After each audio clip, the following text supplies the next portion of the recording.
Hello friends, welcome to my channel. स्वागत है आप सभी का आपके अपने YouTube channel the study channel में। तो आज मैं हिंदी का प्रैक्टिस सेट लेकर आई हूँ। इसके पहले मैंने सीडीपी का प्रैक्टिस सेट कराया है। Practice set 1, 2, 3, 4 and 5 5 practice set आपको देखने को मिलेंगे मेरे चैनल पे।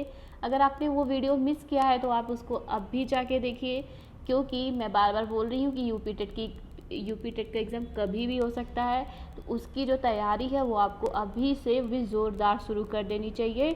तो यूपी टेट का जो है प्रैक्टिस सेट सीटीपी का वो आपको मेरे चैनल पे मिल जाएगा। मेरा चैनल है द स्टडी चैनल, उस पर जाइए, विज़िट कीजिए और उस प्रैक्टिस सेट को ज़रूर देखिए। बहुत बहुत बहुत इम्पॉर्टेंट है। और अब मैं शुरू करने वाली हूँ हिंदी का प्रैक्टिस सेट। तो आज जो मैं लेकर आई हूँ वो है हिंदी का प्रैक्टिस सेट 1। तो वीडियो को बिना स्किप किए एंड तक ज़रूर देखिएगा और अपने दोस्तों को भी फटाफट अभी शेयर कर दीजिए, जिससे कि उनको भी वीडियो मिल सके, वो भी अपनी तैयारी कर सके। तो प्लीज़ प्लीज़ प्लीज़ आप इसको ज़रूर शेयर करिए और नए हैं तो सब्सक्राइब कर लीजिए, जिससे कि आपको आने वाली भी वीडियोस मिलते रहें। क्योंकि मैं बार बार कह रही हूँ, यूपी टेट का कभी भी नोटिफिकेशन आ सकता है कि एग्ज़ाम यहाँ अब हो जाएगा। तो प्लीज़ आप अपनी तैयारी करिए। मैं आपको बार बार बोल रही हूँ, अपनी तैयारी आप शुरू कर दीजिए और प्रैक्टिस ज़रूर करते रहिए। तो सीडीपी का प्रैक्टिस सेट देख लीजिएगा, उसको ज़रूर प्रैक्टिस कर लीजिए। और अब हम करते हैं हिंदी का प्रैक्टिस। तो हिंदी का प्रैक्टिस सेट 1 है ये। आइए देखते हैं क्वेश्चन आज का। प्रैक्टिस सेट 1 का पहला क्वेश्चन कैसा है। पहला क्वेश्चन है, विद्यालय शब्द में है, विद्यालय शब्द में कौन सी संधि है। आप क्वेश्चन देख के लग रहा होगा आपको कि बहुत ईजी है। हाँ, इजी है और ऐसे ही इसी टाइप के क्वेश्चन पूछे जाते हैं यूपी टेट के एग्ज़ाम में। तो विद्यालय शब्द में कौन सी संधि है। तो लीजिए, अब ये क्वेश्चन मैं आपके ऊपर छोड़ देती हूँ। इसका आंसर आप कमेंट बॉक्स में दीजिए और ज़रूर दीजिएगा, क्योंकि अब अभी मैं इसको सॉल्व नहीं करा रही हूँ, ये अब मैं नेक्स्ट वीडियो में कराऊंगी। लेकिन इसका आंसर आपको देना पड़ेगा। आप कमेंट बॉक्स में इसका आंसर ज़रूर दीजिएगा। आइए नेक्स्ट क्वेश्चन की ओर बढ़ते हैं। नेक्स्ट क्वेश्चन है कि पवन शब्द का संधि विच्छेद होगा। संधि भी पूछ सकता है और संधि विच्छेद भी। तो दोनों को आपको बहुत ध्यान से देखना है और बहुत ध्यान से पढ़ना है। तो जो है पवन शब्द का संधि विच्छेद क्या होगा। पवन शब्द का संधि विच्छेद होगा प धन वन, पव धन अन, पो धन अन, पव धन न। तो इसका आंसर क्या हो जाएगा। इसका आंसर हो जाएगा पो धन अन। क्या आंसर हो जाएगा, पो धन अन, पवन।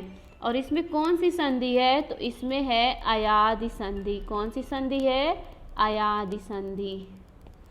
अयादि संधि है इसमें। आइए नेक्स्ट क्वेश्चन देख। तो थर्ड क्वेश्चन है, आगरा का बहुवचन होगा। आगरा का बहुवचन क्या होगा। आगरे, आगरों, आगरे बहुवचन नहीं होगा। तो इसका आंसर यही होगा कि आगरा शब्द का बहुवचन नहीं होगा। Option number 4 is the correct answer. Agra का बहुवचन नहीं होगा। आगरा जो है व्यक्तिवाचक संज्ञा है और व्यक्तिवाचक संज्ञा का बहुवचन नहीं होता है। आगरा व्यक्तिवाचक संज्ञा है और इसका जो है व्यक्तिवाचक संज्ञा का बहुवचन नहीं होता है। अगला प्रश्न है कि जिन शब्दों में प्रयोग के अनुसार कोई परिवर्तन नहीं होता है उन्हें कहा जाता है। जिन शब्दों में प्रयोग के अनुसार कोई परिवर्तन नहीं होता है उन्हें कहा जाता है पद, विकारी शब्द, अविकारी शब्द, पदबंध। तो इसका आंसर हो जाएगा ऑप्शन नंबर सी, अविकारी शब्द। देखिए, ऐसे शब्द जिसके रूप में लिंग, वचन, पुरुष, कारक आदि में परिवर्तन के बावजूद कोई विकार ना उत्पन्न हो उसे अविकारी शब्द कहते हैं। अविकारी शब्द किसे कहते हैं। तो जिसके रूप में लिंग, वचन, पुरुष, कारक आदि में परिवर्तन के बावजूद कोई विकार उत्पन्न ना हो उसे अविकारी शब्द कहते हैं। अगला प्रश्न है कि कवि का स्त्रीलिंग रूप होगा।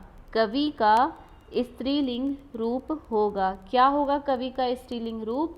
तो ऑप्शन है कवित्री, कवि, कवियत्री, कवयत्री। तो इसका आंसर हो जाएगा कवयत्री। कवि का जो स्त्रीलिंग है वो कवयत्री होता है। नेक्स्ट क्वेश्चन है कि संस्कृत के वे शब्द जो हिंदी में बिना किसी परिवर्तन के प्रयुक्त होते हैं कहलाते हैं। संस्कृत के वे शब्द जो हिंदी में बिना किसी परिवर्तन के प्रयुक्त होते हैं वो क्या कहलाते हैं? तो वो कहलाते हैं तत्सम। क्या कहलाते हैं? तत्सम। देखिए, संस्कृत जो अपने असली स्वरूप बिना परिवर्तन में हिंदी भाषा में प्रचलित होता है उसको क्या कहते हैं? तत्सम कहते हैं।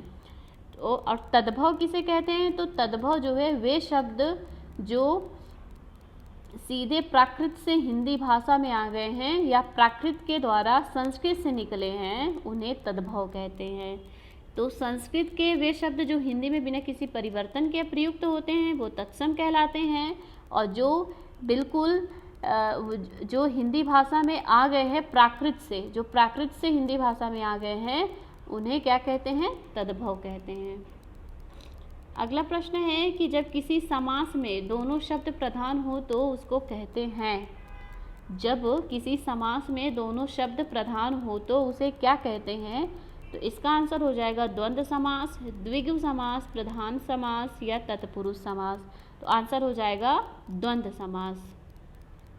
जिसके दोनों पद प्रधान होते हैं, दोनों संज्ञाएं अथवा विशेषण हो, वह द्वंद्व समास कहलाता है।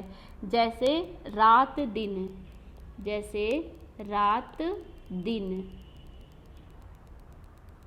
तो रात दिन, रात और दिन ये कैसे शब्द है? ये कौन सा समास हो जाएगा? द्वंद्व समास हो जाएगा। इनके दोनों पद क्या होते हैं? प्रधान होते हैं। अनुरक्त का विलोम शब्द होगा। अनुरक्त का विलोम शब्द क्या होगा?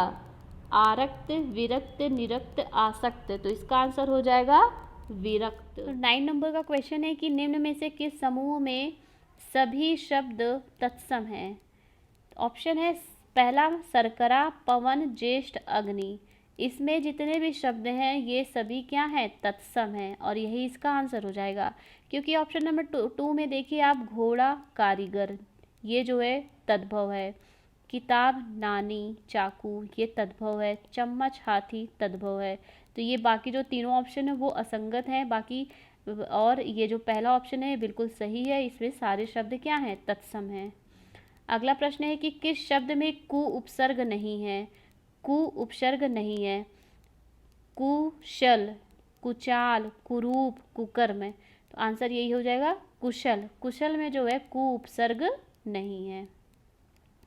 अगला प्रश्न है कि इन प्रत्यय का प्रयोग किस शब्द में हुआ है? पुजारिन, कठिन, मीन, चिहिन। तो इसका जो आंसर हो जाएगा कि किस शब्द में इन प्रत्यय का प्रयोग हुआ है, किस शब्द में? तो आंसर हो जाएगा पुजारिन। पुजारिन में इन प्रत्यय का प्रयोग हुआ है। पुजारिन शब्द जो है इसमें इन प्रत्यय का प्रयोग हुआ है। इन प्रत्यय जैसे, और इसके जो एग्जाम्पल हो जाएंगे जैसे हो जाएंगे चमारिन, चमारिन, नागिन, नागिन और नातिन। ऐसे जो होंगे इसमें क्या उपसर्ग है, सॉरी क्या प्रत्यय है? तो इन प्रत्यय है इनमें। अगला प्रश्न है कि जिसमें पहला पद संख्यावाचक हो और जो किसी समूह विशेष का बोध कराए उसे कहते हैं। जिसमें पहला पद संख्यावाचक हो और जो किसी समूह विशेष का बोध कराए उसे कहते हैं कर्मधारय समास, द्वंद्व समास, अव्ययी भाव समास या द्विगु समास। तो इसका आंसर क्या हो जाएगा? द्विगु समास। द्विगु समास का सबसे बड़ा पहचान यही है कि उसका जो प्रथम पद होता है वो संख्यावाची होता है। संख्यावाची, जहां आपको पहला पद संख्यावाची दिखे आप तुरंत द्विगु समास पे टिक लगा दीजिए। अगला प्रश्न है कि द्वंद्व समास है। द्वंद्व समास का एग्जाम्पल आपको बताना है। इनमें से द्वंद्व समास कौन सा है? इसमें द्वंद्व समास किस में है? लंबोदर में, अंधकूप में, नर नारी में या शरणागत में। तो इसका आंसर क्या हो जाएगा? तो इसका आंसर यही हो जाएगा कि देखिए द्वंद्व समास होता क्या है कि जिसके दोनों पद प्रधान हो तथा दोनों संज्ञाएं अथवा विशेषण हो वह द्वंद्व समास है। इसका विग्रह करने के लिए दोनों पदों के बीच और अथवा या जैसा योजक चिन्ह होता है। तो आप इसमें बताइए कि किस में योजक चिन्ह है। जैसे कि इसके पहले मैंने कराया रात और दिन, तो ये कैसा चिन्ह है? योजक चिन्ह। जब इन दो दो शब्दों के बीच में योजक चिन्ह हो, इसका ये भी बहुत बड़ा पहचान है द्वंद्व समास का। तो इसका आंसर क्या हो जाएगा? ऑप्शन नंबर, इसका आंसर यही हो जाएगा ऑप्शन नंबर 3, नर नारी। अगला प्रश्न देख लेते हैं। अगला प्रश्न है कि नगर में रहने वाला को कहा जाता है। नगर में रहने वाला को कहा जाता है, क्या कहा जाता है नगर में रहने वाले को? शहरी, नागर, नर नारी, शरणागत। आंसर हो जाएगा नागर। जो नगर में रहता है उसको नागर कहते हैं। अगला प्रश्न है जातिवाचक संज्ञा नहीं है। शैशव, लोहा, लकड़ी, पुस्तक। तो आंसर यही हो जाएगा शैशव। जातिवाचक संज्ञा नहीं है शैशव। बाकी लोहा, लकड़ी, पुस्तक आदि जितने हैं वो जातिवाचक संज्ञा के उदाहरण हैं। नेक्स्ट क्वेश्चन है कि निम्न में से किस वाक्य में संप्रदान कारक है? किस कारक में संप्रदान कारक है? मेरा घर स्टेशन से बहुत दूर है। राम घर पर सो रहा है। राजा ने निर्धनों को कंबल दिए। निसार खेलता है। कर्ता ने कर्म को करण से संप्रदान को के लिए। तो देखिए राजा ने निर्धनों को कंबल दिए, किसके लिए? किसको कंबल दिए? निर्धनों को कंबल दिए। तो इसमें कौन सा वो संप्रदान कारक इसमें है? राजा ने निर्धनों को कंबल दिए, राजा द्वारा दिया गया है। तो इसका आंसर यही हो जाएगा ऑप्शन नंबर 3, राजा ने निर्धनों को कंबल दिए। अगला प्रश्न है कि वह स्वतः ही जाग जाएगा। वह स्वतः ही जान जाएगा में वह सर्वनाम है। पुरुषवाचक, निजवाचक, संबंधवाचक या अनिश्चयवाचक। वह स्वतः ही जान जाएगा वाक्य में कौन सा सर्वनाम है? तो इसका आंसर हो जाएगा पुरुषवाचक सर्वनाम। कौन सा सर्वनाम? पुरुषवाचक सर्वनाम। अगला प्रश्न है कि संक्षिप्त क्रिया का उदाहरण कौन सा वाक्य है? रस्सी जल गई, सीमा पढ़ रही है, तुम प्रतिदिन पढ़ने आया करो, बच्चा सोता है। तो इसमें इसका आंसर हो जाएगा तुम प्रतिदिन पढ़ने आया करो में संयुक्त क्रिया है। तुम प्रतिदिन पढ़ने आया करो, इसमें कौन सा क्रिया है? संयुक्त क्रिया है। जो क्रिया दो या दो से अधिक धातुओं के मेल से बनती है उसे संयुक्त क्रिया कहते हैं। तो यहाँ पे देखिए दो लोगों की बातें हो रही हैं, तुम प्रतिदिन पढ़ने आया करो। तो यहाँ पे एक से अधिक लोगों का जो है अधिक धातुओं का मेल हो रहा है। तो इसका आंसर यही हो जाएगा तुम प्रतिदिन पढ़ने आया करो। अगला प्रश्न है कि साधारण वाक्य किसे कहते हैं? साधारण वाक्य किसे कहते हैं?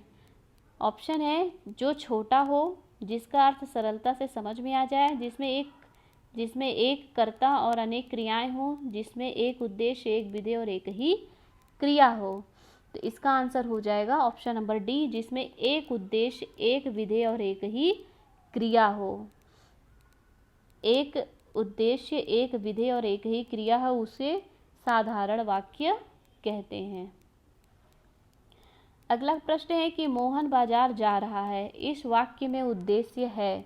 मोहन बाजार जा रहा है, इस वाक्य में उद्देश्य है। मोहन, खरीदारी, घूमना, बाजार। तो इसका आंसर हो जाएगा मोहन। मोहन इसमें क्या है? उद्देश्य है। मोहन बाजार जा रहा है। मोहन कर्ता या उद्देश्य, बाजार कर्म तथा जा रहा है क्रिया है। मोहन क्या है? उद्देश्य है। मोहन उद्देश्य है और बाजार क्या है? कर्म है और जा रहा है ये क्या है? क्रिया है। तो मोहन क्या है? उद्देश्य है। इसका आंसर यही हो जाएगा मोहन। तो ये रहा आज का सेशन। आई होप आप सभी को ये 20 क्वेश्चन समझ में आए होंगे। तो वीडियो को ज़रूर लाइक, शेयर, सब्सक्राइब कर लीजिएगा। Thank you, bye bye.